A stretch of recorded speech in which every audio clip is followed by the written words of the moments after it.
The Desert Storm Boys are in the building. Why the LA, I'm repping me. Why the LA, I'm repping me. Why the LA, I'm repping me. Why the LA, I'm repping me. Why the LA, I'm repping me. Why the LA, I'm repping me. Why the LA, I'm repping me. Why the LA, I'm repping me. I'm repping mi ganga, repping mi ganga, I'm repping la raza, I'm repping la mafia, I'm repping mi patria, yo tengo la grasa, in Jersey I'm gripping la tabla, I'm dripping in grasa, king shit, they call me Mufasa, king of the game, la selva, king of the jungle, hand off the rock and they running back cause I never fumble, I'm being humble, you don't want me to turn shit up, just stay out my way cause I got a can, you niggas be doing too much, I'm where y'all never at, with niggas that's good out in any track, they let the semi-clap, double the bag, I'm out where you at. I'm like, where you at? Put one in your snap, put one in your visor, dad or your fitted cap. And your fitted cap, it ain't where you from, my nigga. It's where you at. And why the LA, I'm repping me. Why the LA, I'm repping me. Why the LA, I'm repping me. Why the LA, I'm repping me. Why the LA, I'm repping me. Why the LA, I'm repping me. Why the LA, I'm repping me. Why the LA, I'm repping me. Why the LA, I'm repping me. Why the LA, I'm repping me. Why the LA, I'm repping me. Why the LA, I'm repping me. I'm back on my grind, I'm back on my grizzly, neck about 50, pandemic, I did $160, put it back in the back, this ain't a 550, my body get trippy, red dot on your head, if you try to hit me, they say I'm a GOAT, they say I'm a legend, Kyrie and Kevin, got hard in my section, my ganga I'm reppin', my city you checkin', I stay with a stick, bro got a Nina, but I got the tech in, they say I'm flexing too much, go for my neck when you throwing shit up, think I will call out your bluff, come get your hoe, but she doing too much, niggas not talking no money, that means that they fluent enough, cause I'm about my bread, I'm locked like a dread, I'm Kobe, I'm good in the clutch. Why the LA, I'm reppin' me, why the LA, I'm reppin' me, why the LA, I'm reppin' me, why the LA, I'm reppin' me, why the LA, I'm reppin' me, why the LA, I'm reppin' me, why the LA, I'm reppin' me, why the LA, I'm reppin' me, why the LA, I'm reppin' me, why the LA, I'm reppin' me, why the LA, I'm reppin' me, why the LA, I'm reppin' me,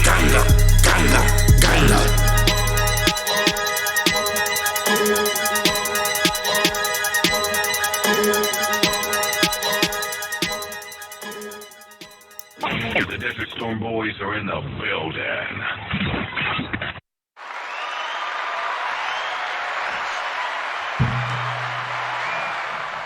Hey, it's your girl Laura Cons here. Welcome to my world, and I want to bring you in it. I'm here with my guy Life. That's right, Teamwork Life. What's up? What's up, Laura? Special. Hi. What's going on? Nothing. What's going on with you? I'm good. Everything is good. Yeah, I'm happy to hear That song Ganga right there that you just played, right? Let's talk about who that was. Who was that? That's my special guest, Breeze, right here. Breeze. Yo, what's up? How you doing? What's good, Breeze? What's going on, my brother? So, What's going on? hi. What's going on? So tell us about this song we just played. My last single, Ganga, Yeah. burning the streets up, Okay. doing what it's supposed to do. What's going on? And I'm chilling, man. So where you from? Where you from exactly? Originally. Originally, I get so much shit for this. I was born in Manhattan, my family from the Bronx, and I was raised in Jersey. Where in the Bronx? 161 Walton, 192 Davidson, up that way. I lived in a couple spots, but bulk of my family up by Fordham, up that way. Oh, okay. But I got family all over the place. But I want to know why he gets in trouble all the time for this. Yeah. Why you get in trouble all the time when you describe? Cause this rap shit is crazy. Cause New York niggas and Jersey niggas be different shit. So people be feeling like, oh, you repping this, but don't rep that. Right. And then the people I grew up with be like, oh, you from Jersey. Like I've spent over 20 years in Jersey, so I'm a Jersey resident at the end of the day. Absolutely. So I got it tatted on me. So man, you got dual citizenship, bro. Yeah, that's exactly what I'm telling niggas. I got dual citizenship across state lines. Yeah. All right. So where in Jersey did you grow up? Union City. Okay. And now you're in Hoboken? Are we allowed to say that? No. We're not. Damn. All right. Shh. They're gonna come for you. Listen, we can edit all that out. We're gonna edit it out. I'm be telling niggas where I be at. All they know, listen, You everywhere, bro. I'm everywhere. You everywhere. Everywhere. So what you working on now? What projects are coming out right now? What's going on? Life's a Breeze 5 coming in December. Okay. Tell us about it. It's a new album. I don't even want to call it an album. I'm going to call it a body of work. Exactly. Of What I'm talking about. songs I've been putting together since. I mean, I dropped Life's a Breeze 4 during the pandemic. Okay. Life's a Breeze 5. During the whole pandemic, I was all over the place. Atlanta, Miami, Cali. So I've been building up all them records that whole time to coming out now. So a lot of the singles and visuals that they probably seen that was out is on this project. And now I got a new single that I haven't dropped yet, but it's already done, called Bruce Wayne. Okay. So I stay on my black on black shit. So That's where it come from. But yeah, that's pretty much it. I just been working on that, trying to get the videos done, just to have the whole project together. Hopefully, I'll drop it for Christmas. Is what I'm thinking. Okay. So that'll stretch out. I got enough singles on it to get me to the summertime. For sure. That's exciting. So I just want to take a minute. I just want to acknowledge and thank you for doing this with us, because this is big for me. You know, in the world that we're living in, I feel like we have to be human to each other, kind to each other, and you're my Aquarian, my humanitarian. This is what we do. This is what we do. We gotta pull up for each other. Yeah, so I really appreciate your time today. They had all this before the podcast started. This whole thing that they had going on here. I just want the public to know They that. don't understand, but never understand us Aquarians. So Breeze. yes. What is that? Tell us about how you got that name. This comes from my actual government name. So, Breeze is pretty much a shortage for. Started out as. Well, my government name is HB, so to say. Yeah, that's good. That's funny because mine is too. Yeah. HB.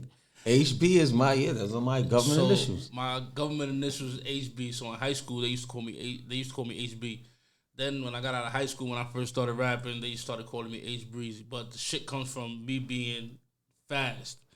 So once Chris Brown came out, he took the C Breezy shit. No doubt. I was like, yo, cut the Y off my name, cut the E, just leave it as Breeze. All right. And I kept that ever since.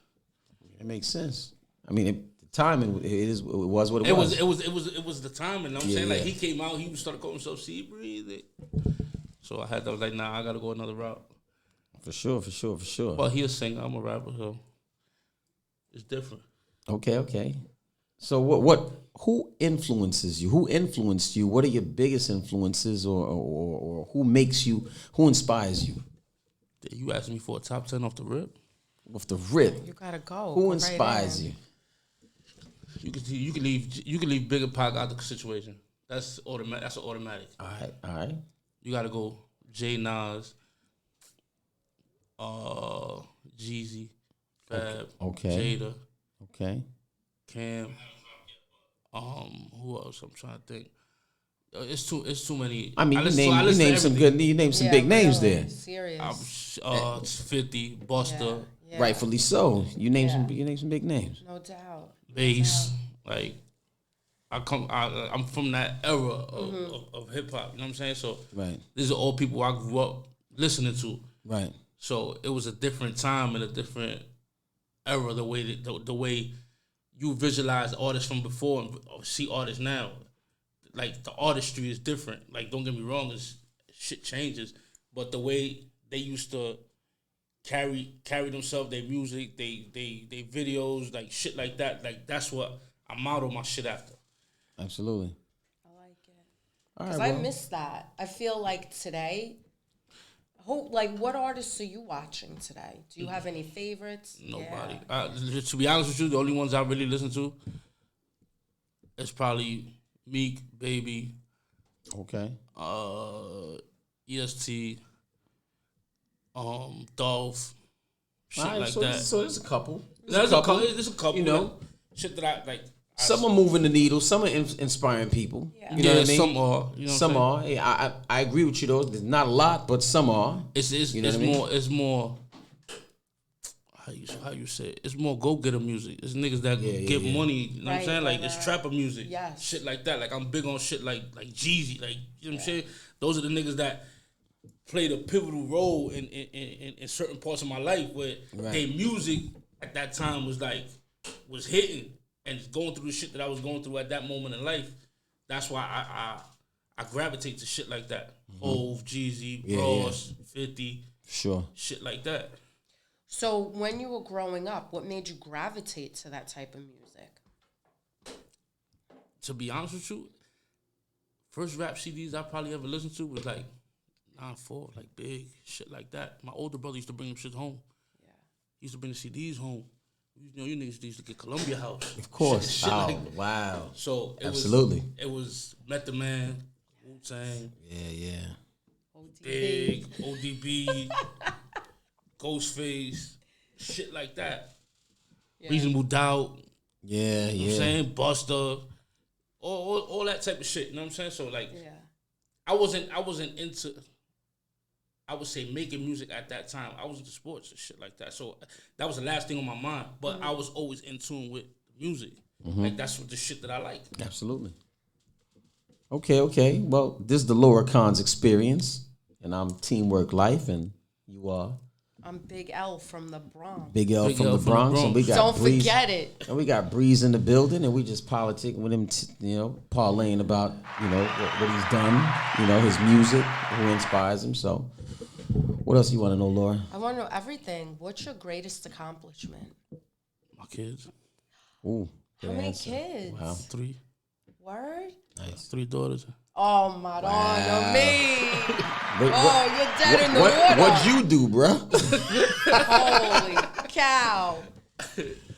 How old are they? 7, 3, and 7 months. Oh, you got little babies, man. Congratulations. Thank you. Good. So you got a lot to live for and a lot of work to do. I got a lot of work to do. So it's like, even like having kids is a big shift. Even in your everyday determination with the shit that you're doing. That's right. So like every time I had a kid, like my hustle got bigger. I was just about to ask too. Yeah. How does that affect?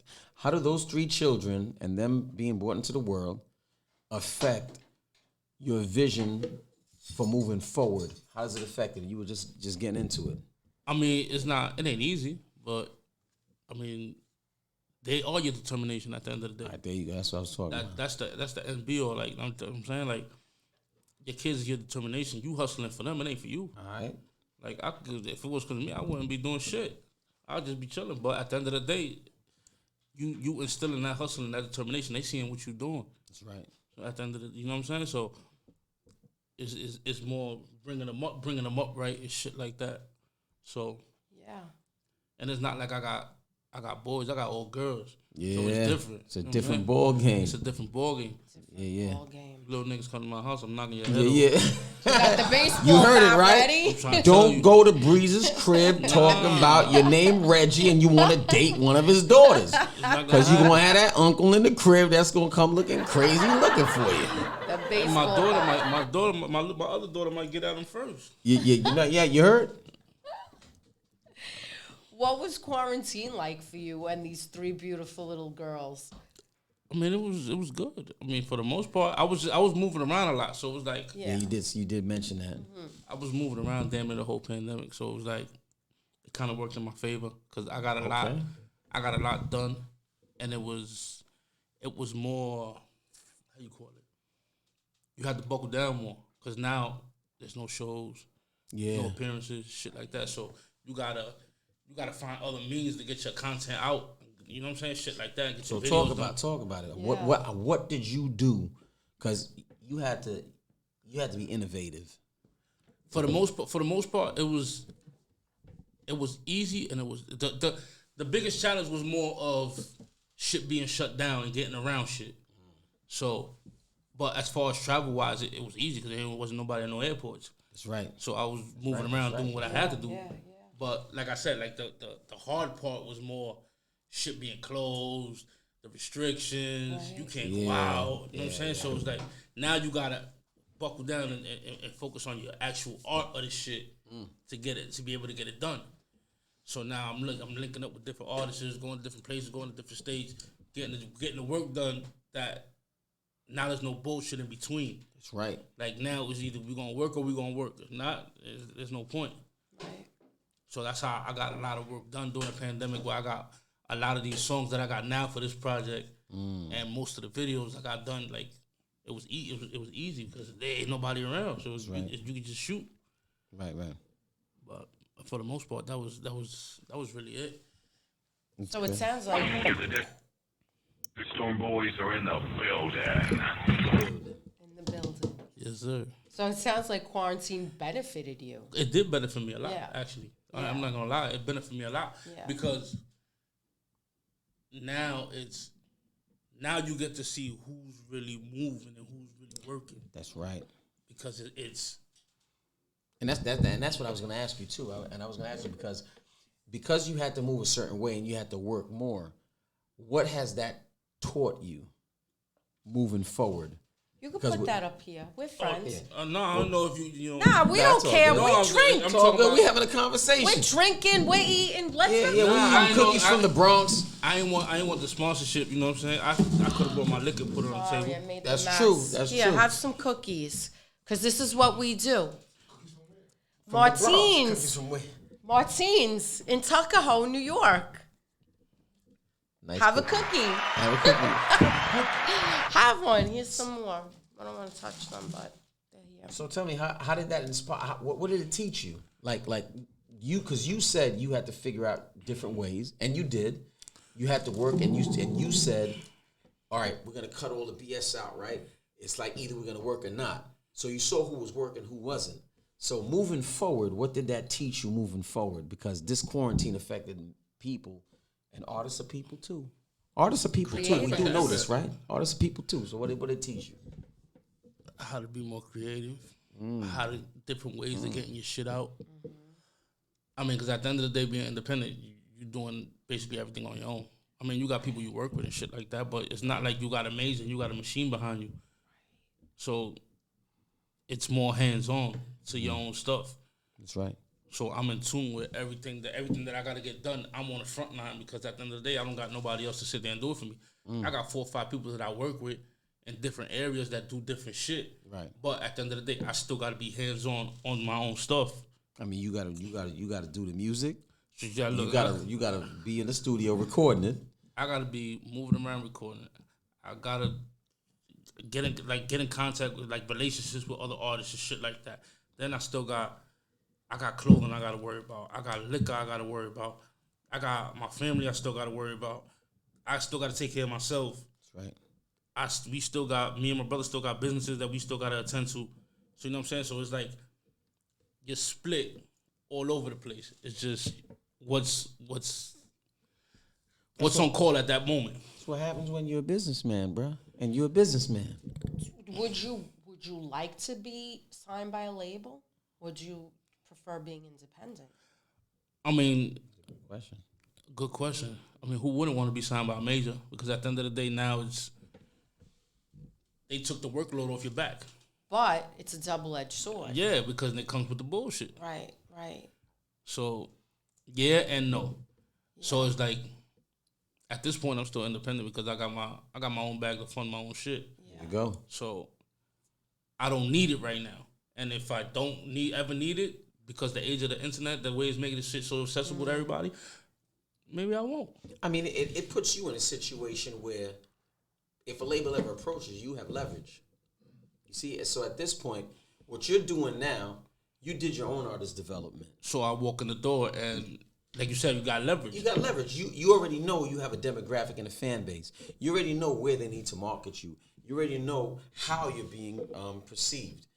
You already have your music done. You've got your studio set up. You got everything. And this is what the labels used to do. So if they ever do approach you, they got to come with a different number because they got to come with a bigger number because at the end of the day, You don't have to do nothing for me.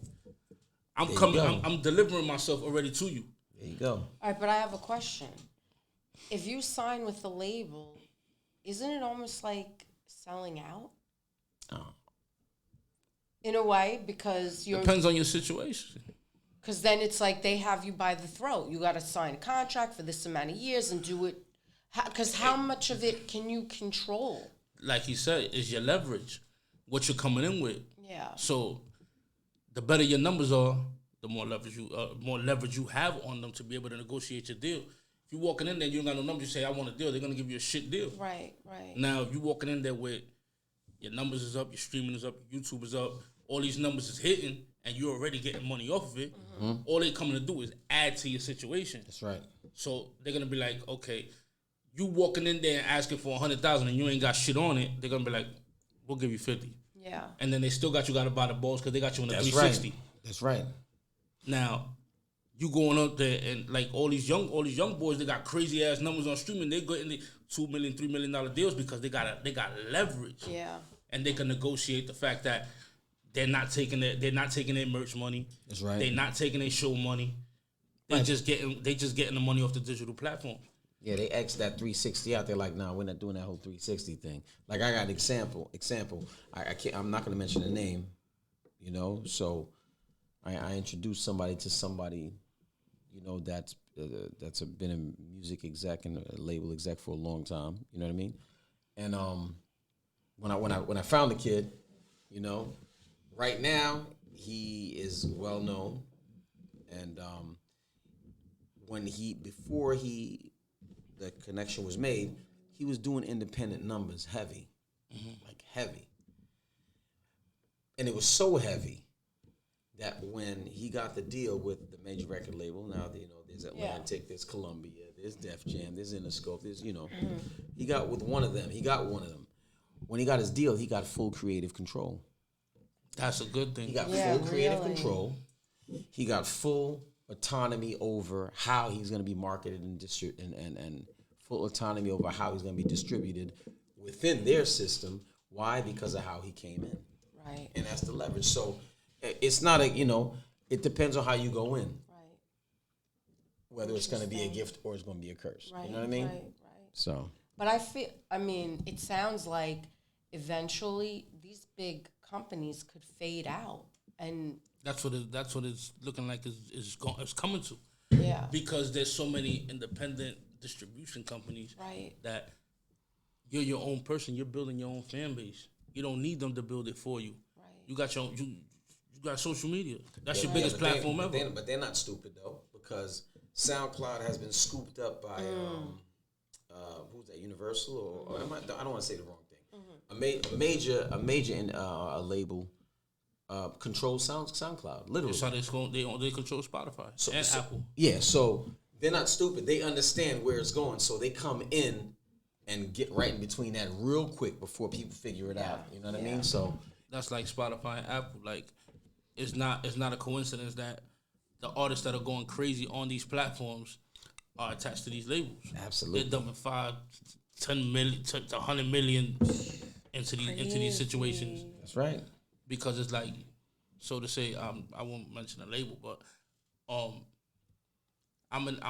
let's say I'm in a situation where I'm backed by this one label, and this one label deals with this distributor.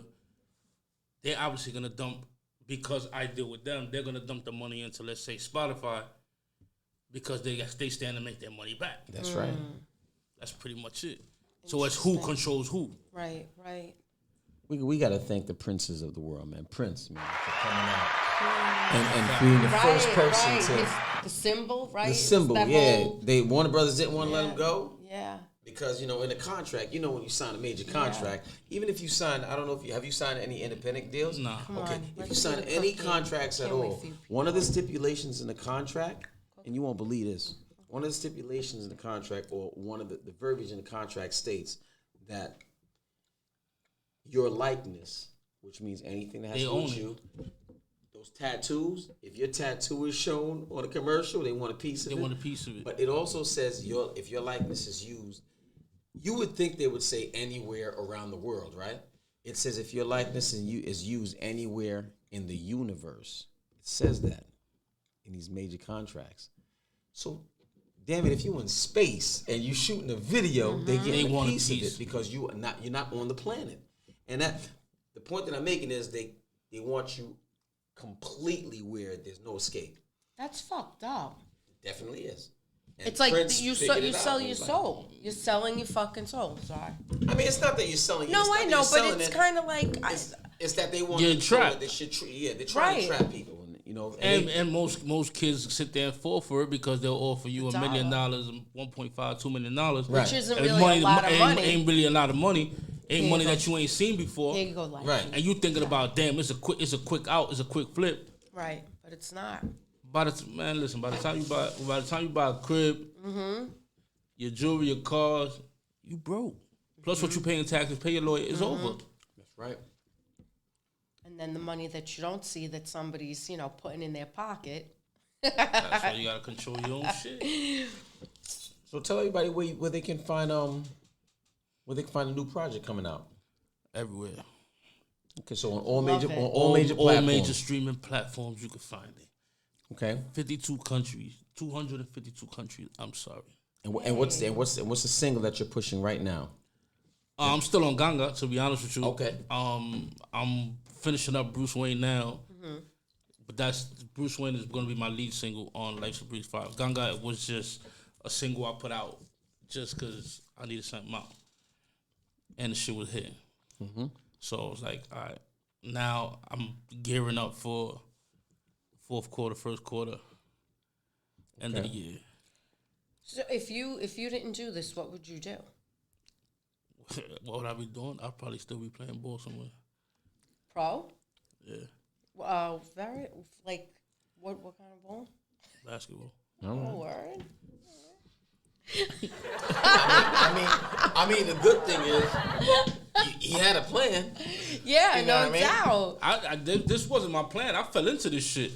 I mean, to be honest with you, it's a good thing to fall into. Do you love it? What? The music. Yeah, of course. Well, I mean, I've loved it all my life. It's just situational. Like I fell into it. You know what I'm saying? Like, why are you hiding that drink? No, I'm done. He done with. Come on, guy. We gotta show this. We drink, we eat. Who do you want to collaborate with? If we asked you right now, you want to collaborate with someone major, right? Right now, who would it be? Only one. I'm not. You're not. You want to say my personal preference or what's? Nah, I want the artist, the creative. I don't care about what's popping. Jay? Yeah. No, not Jay. Jay? Yeah. Okay. What's that mean for people that are illiterate to this? Jay-Z. Yeah, that's what I thought. Yeah, for sure. Love Jay. Okay. That's my favorite artist. Nah, it is what it is. That's what I wanted to know. I wanted to see where it was. You know what I mean? A lot of people. I got a whole list of them. Like any artist from that era, I would love to work with, just because I'm a fan of them. You know what I'm saying? Like right. And even like niggas now, I'm a fan of niggas now. Like, but I'm not into all that shit. I'm worried about my shit. Yeah. Nah, I hear you. But believe you me, people are watching. Like some people, you got stars out there who are fans of independent artists. Yeah. And they clap, like they'll go on and they'll literally be like, yo, that one right there, that dude, I've seen it. And so shout out to Buster. Shout out to Buster. Because Buster done did that. He showed me how to love. Well, there you go. See? Shout out to Buster because he done did that. Shout out to Rampage. Shout out to And there's more than that. There's more out there. Yeah. Shout out to Marche. Okay. Who else?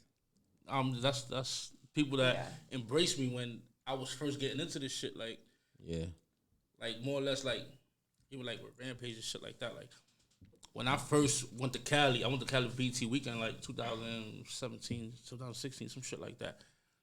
And that was the first people that I clicked up with, and we had the same PR agency at the time. I wasn't signed to the PR agency. I was dealing with the PR agency through a friend. Okay. And I ended up going out there and shit like that, and we ended up at an event. We got cool. This motherfucker didn't talk to me for the first hour and a half. We was sitting in the car ride. I'm in the back. I'm talking to my people, Marche, which is his manager and shit. We sitting there chopping it up, whatever. So she like, what's your plan? Woo. So we talking. We all getting acquainted and shit. He sitting in the front seat. He ain't say a word for like an hour. I'm thinking in the back of my head, I was like, yo, this motherfucker don't like me. Like, what I do to this man? And then he finally turned around and he was like, yo, listen, do X, Y, Z, do this, and that. I'm like, okay, he was sizing me up. That's it. But they took me under the wing and shit, and they helped. They still to this day, anything I need, like I call them and they'll help me out and shit like that. Like, wow, that's what's up. That's good to and then through them, that's how I got acquainted with Buster and shit like that. And that man, he an incredible dude. Like, he showed me hella love. Like, so it's good. It's different people. Like Buster, obviously I got the record with Jim. He threw me an alley-oop on that one. Okay. So let's talk about that one right there. You wanna know? Well, about the record, how'd that come about? I mean, we got a lot of mutual people. Okay. From Harlem, Bronx, family members, shit like that. I'm cool with a couple family members of his.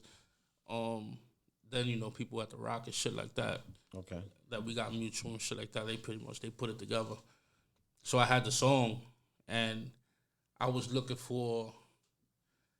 I was watching Pay the Fool, to be honest with you. Absolutely. Okay. And that's one of my favorite movies. And I was watching the shit, and me and my brother came up with the fucking song. And after I did the song, I projected myself. I put the song maybe out in like March or the year before. And then I projected. I'm thinking to myself like, yo, I need a remix by the end of the summer. End up being it trickled down to like October, and it's close enough. Started looking around and shit, and I thought about it. I was like, the only people that fit on this record, it got to be somebody from Harlem. It had to be Jim, Jewels, or Cam. And I couldn't. And Cam wasn't doing no features. Jewel was still locked up, and the person who killed it was Jim. Jim, right? So I reached out. I reached out to my man Bo, and I reached out to Gordo. They Jim was on the wave anyway. You know what I mean? So yeah, he was. Sense. That was the beginning of when he started going crazy. Yeah. So they reached out. They made the connection together. Went up to Rock Nation and recorded the record. Okay. And then that was history. And then we went, shot the video like a month later, and the shit been going crazy ever since. So, what's your favorite sex position? That was a curve. I'm gonna hit it from the back. That was a curve. Said I want to hit it from the back. Was that too personal? No, she thought she would catch me off guard. Like what? Anal? Well, you already know this is the Laura Khan's experience. And I ain't never been into this shit like. And I'm Teamwork Life, and you are Big L from the Bronx. Big L from the Bronx. This is how we do. And we here with my Breeze. world. This is my world. Anal? Not really. No. Yeah. Threesomes? Sometime in my life it happened. Quiet. Sometime in my life that. Was it somebody that you were serious with, or you were just like? Nah, just one of them wild college nights. Yeah. Where'd you go to college? Kansas. Word. Okay, that's interesting. What'd you study? Criminal justice. Stop. What'd you want to do with that? I don't know, but I wasn't gonna be a cop. I know that much. Learn as much about the system as possible. Right. Use it in your favor. Nah, I was just always into shit like that. Like Yeah. But I never thought I was gonna be a cop or no shit like that. Like Right. So I ended up dropping out. I got kicked out of school my senior year. Why? I was on academic probation, and then I ended up not complying. I got sent home. I caught selling drugs. Oh, campus. So other things occurred. Other things occurred in combination with that. So by the time they came to figure it out, I was already long gone. As you were learning the criminal justice system, right. you got. I mean, you got like. So, shit is like. Sports is business at the end of the day. That's right. We about to get an explanation right now, people. I want you. And college sports is a business. Like, and at this time, I didn't have the knowledge to know what was really going on and shit like that. So when I lost my scholarship, pretty much my coach got fired. And the new dude who came in, so, excuse me, JUCOs like that, Kansas City, shit like that. Yeah. Every team is allowed 6 out-of-state players. So on my team, it was out of the 6, 4 had graduated, and there was 2 left. Me and the kid from New Mexico. Coach gets fired. New guy comes in. He brings in his own 6 players. So it's pretty much either you stay and pay your own tuition, or you going home. Or you go home, yeah. Or you go to another school. So end up being that I didn't find out that I wasn't getting my scholarship back till the day I was flying home. Oh, wow. And it was pretty much some cocksucking, excuse my language. Oh no, we love assistant coach that he worked for the school, so he had his job regardless. He never told us nothing. So the day we flying home, he gonna come and tell us, "Oh, I'm sorry, I ain't getting your scholarship back because the new guy brought his own 6 players." I'm like, well, why would you wait till the last day of school to tell us some shit like that? For now, if you tell us what time, I got time to make arrangements and I'll go play at another school. Yeah. Ended up happening. I ended up coming home, and I pretty much started fucking around, and that was it. And like a year and a half later, I got the opportunity to go back to school in Jersey, and that's when the shit just went haywire. I was like, they start like I had a rapport with the coach up there because he was the coach at my high school before I got there. Right. So I figured the shit was cool. I get there, this niggas got practice 6 o'clock in the morning, all types of shit. And then first day I walked into practice, dude tried to put me on the 3rd team. I'm like, I'm the highest ranked player to ever come to this fucking school. You stupid? So everything is just a culmination of it's just bringing you to the point where you are today. All these things that you're talking about. So if you're listening out there, to even the young ones, the young kids out there that are listening, and all the adversities you go through or whatever, it's all bringing you. It's a journey. To be, right? You know what? And you know what's wild about the shit? I was watching the Colin Kaepernick shit yesterday. Yeah, and that shit just brought me. My bro actually right there was just telling me about that Colin Kaepernick. I was watching this shit yesterday, and it was like all the events that's happening and the way people were acting and shit like that just took me all the way the fuck back to like the 8th grade. When now I'm starting to think of situations, the way people act towards you, and I was like, nah, this shit is real. Yeah. So I'm like, that's a good thing for kids to watch, so they don't get blindsided. That's right. Yeah, no, absolutely. But if at the end of the day, if you got the opportunity to go to school and get your degree, why not go get it? I had a free ride. Hey, man, Bree, listen, this is the Laura Khan's experience. And I'm Teamwork Life. Big L from the Bronx. And we're here with Breeze, and he's just talking some real stuff, right? Big L. Big L? Big L's little L, right? Big L's little L. Big L, we thought this is a conversation. No doubt. We're having a good conversation. I'm loving it. I like this. So what has been your biggest disappointment in this journey of music? Good question. The fake shit. From? The phony people. It's like, it's too many actors. Like, you know what I'm saying? Like, you get shut down for being real. Yeah. Or they try to get you out the way because you a threat. I don't got too many friends in this shit. I'll keep it a buck. You're not the first person I heard say that. And I don't associate with too many motherfuckers either. Yeah.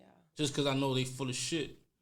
And that's always been my problem where people tell me like, oh, you never probably gonna get ahead just because of your attitude. I'm like, it's not because of my attitude. It's that if I feel some type of way, you're gonna see it in my face. Yeah. It's just me. Yeah. And that shit strains a lot of shit because it weeds it out. It weeds out a lot of stuff. You gotta deal with execs, you gotta deal with DJs, you gotta deal with promoters, and all these majority of these niggas is full of shit. So it's like, all right, I gotta sit here and play your game. Okay. Just send my money. All right, good. Right. Isn't that draining emotionally? Yeah, that's why I have a manager to deal with that shit. I dealt with it my whole time, but now I got people to deal with that shit. Yeah. I don't got to. No. You want to talk to me? Fuck that. Call my manager. You said you got people. You got people. I like it. Yeah, I got people that like. Now I got, because, all right, so for the most part, all these years, I've been doing this shit 13 years. For the most part, the whole time I wore every hat. Management, producer, everything. I wore every hat. So now we get like you said, what the pandemic did. It made me tighten up my ship and level up. Me leveling up and doing what I was doing brought other pieces to the table. where now they start looking at you like, okay, he's serious about his shit. Because at the end of the day, I've been doing this shit a long time, but I was always 1 foot in, 1 foot out. Because I'm still fucking around the streets, doing this, doing that. Yeah. I'm not taking this shit too serious. When it was time to buckle down, like I said, after I had my first daughter, and every time I had another kid, it was just like, it was more elevated. Mm-hmm. Now, when the pandemic hit, where people start seeing that I'm this serious, now other pieces start coming to the table where now they start to contribute, and now I'm not doing shit by myself. A lot came out during that. A lot came out during that pandemic. Individually from each person. You know what I'm saying? And what your passion is, and what you're doing. Yeah. It all came out because you had a year and almost a year and a half. Yeah. You know, so now to figure things out. Right. See, exactly, figure things out. So now think. Prior to this time, all the shit that I'm doing, like you said, I gotta wear all the hats. I gotta be my own manager. I gotta be the artist. I gotta do this. I gotta do that. I got clothing. I got fucking car scents.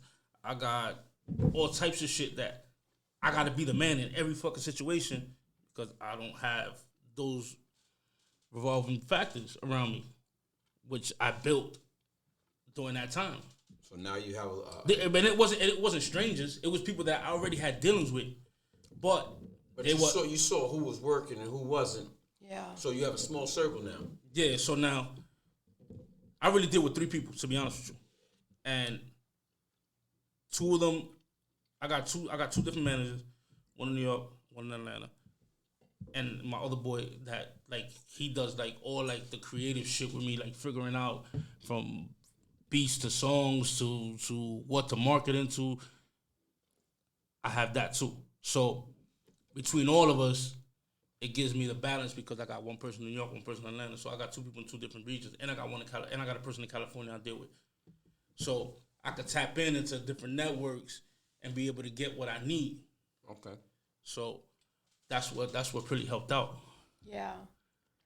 We had a conversation maybe 2 weeks ago, 3 weeks ago, and you had spoken about like some other business ventures you were embarking on, and I was so impressed by you and the way your mind worked, and just like you're really into everything besides the music, and I think that that's a beautiful thing that I don't know if a lot of younger artists tap into, but it should be taught. Like there should be a school for up and coming artists and things that you can do. Because music is always gonna be there at the end of the day. Yeah, that's right. But you gotta think most of these younger artists don't gotta deal with the real life responsibilities of. I mean, there's fatherhood. There's taking care of being head of a household. Yeah. There's a lot of different even things. if you're a celebrity, you're still a father. You're still a regular person at the end of the day. Right. You know what I mean? But it's always how you're going to manipulate your money to make more money. Absolutely. So it's like I'm going to use music to do this, but for the long term, I'm going to tap into this, and this to keep generating that money. It's either you use this, and this to help your music, or you use your music to help this, and this. Right. For the long term. For the long term. Because at the end of the day, the end game ain't to keep making music the rest of your life. Right. It's going to retire and to live. It's to retire to live or get into different ventures. Like most niggas that's artists want to be actors. You want movie money. You want endorsement deals. You want all types of shit. So it's all like you said. Yeah. Trying to figure out what's gonna do what for what. That's right. So listen. Tell everybody where. Okay, first of all, tell everybody where they can find your clothing line. Tell everybody tell everybody your handle, and where they can find you, and how they can get in contact with you if they want to engage you, if the fans want to engage you out there. Right.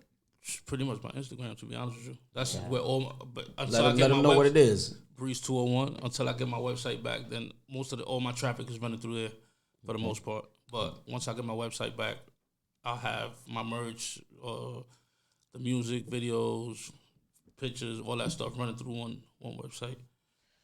Okay. I'm working on. I'm grooming a liquor situation right now. Nice. I got a rum and 2 champagnes. Yeah, that's exciting. We're talking business right now. Rum and champagne. Business we talking right now. That's what we're talking about. I got a rosé under the Christian Audigier. I know you're gonna send us a bottle once you want to. I'm waiting. No, we're gonna drink a bottle together. We're gonna drink a bottle. That's I'm waiting on the it. shipment now. It's coming from France, but it's pretty much the founder Ed Hardy. Nice. The old Christian Auditor that he died with. Yeah. Well, we have the rights to the actual liquor. Wow. So that's big. We got a can't wait to see. We got a rum. Got rum is brew, good. champagne, rosé. Okay. Got a water. Got energy drink, like a Red Bull.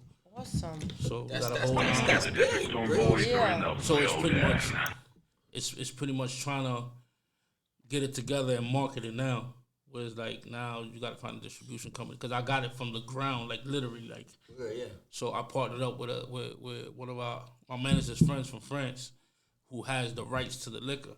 So he offered me partnership in the company with him, and then he gave me 80-20 distribution deal. Congratulations, brother. Congratulations. That's big, man. Congratulations. So 80 on my side, so now I gotta told pretty me. much get it from the ground and go out with it. So that's like pretty much like my biggest project now. So now it's like with that liquor, clothing, and the music all at the same time. Now I got a whole That's brand and strategy. exciting. It's just a matter of it coming together at the same time. Yeah. So an up-and-coming artist comes to you for advice. What's the best piece of advice you can give them? Yeah. What are you gonna leave? What are you gonna leave them with right now? Yeah. Save your money. Save your money. How do you save your money? And like how? Savings accounts, you're doing. I won't be able to tell you because I done blown a whole shitload of money. That's why he said, Save your money. Yeah, You know what I mean? that works. You gotta save All your right, money. we had Breeze in the building. Breeze, thank you so much, man. You're welcome. It's the Laura Khan's experience, everyone. That's me. I'm Teamwork Life, and you are Laura Khan's. Big L from the Boogie. We got Breeze. Big L from the boogie. That's right. Welcome to my world, my friends. Yeah. Thank you so much for stopping by, bro. You know what I mean? Keep us informed with everything that you're doing, man. I got you. I want to know everything you're doing. You know what I mean? And however we can support. That's right. We'll share on our pages. This is support right here. Yeah. Oh, I mean, no. it continues, bro. You know what I mean? For sure. Nah, mad support. So you definitely gonna have you back up here again after you drop the project. Yeah. I'll be back. I'll be back. Definitely. We'll be drinking. See, I'm trying not to drink. That's why I didn't put alcohol here. Because I had a rough weekend, Breeze. You had a rough Yo, weekend. she's been disciplined though. I ain't gonna front. You know what I'm saying? Yeah, but you didn't see me Saturday night. I was at a party Saturday night. And I took somebody with me so they could fucking drive me home. They were just as fucked up. See, No, you knew what you were getting into. Look, I had a DD. I had a DD with me, and everybody thought he was like my guy, and I was like, no, this is my DD. I was like, I needed because I was like, I wanted to. I had to get fucked up. I knew. I was like, I was all cute. My vibe. I know. Yeah, nobody. No, listen, nobody would talk to me, and I was like, no, it's my DD. I was like, it's all right. that's it. No, because you gotta be cute. Yeah, I was like, guys, come on, you know, Big L's all right. Well, listen, man, we hope that all the best. You know what I mean with the project. You know what I mean. You got our full support. Appreciate it. You know what I'm saying, and we definitely hope to see you again. I'll be back. You know when you come up here. You know, everybody, make sure you check out Breeze. Breeze at 2. You said Breeze at 201. Breeze 201. Breeze 201. All handles. Twitter. Facebook. All handles. Check out that music. Check out his music on all platforms. And this is the Laura Khan's experience, and this is what we do. We have conversations here. Yeah. Thank you, guys. Thank you for joining. Peace. Boys are in the building.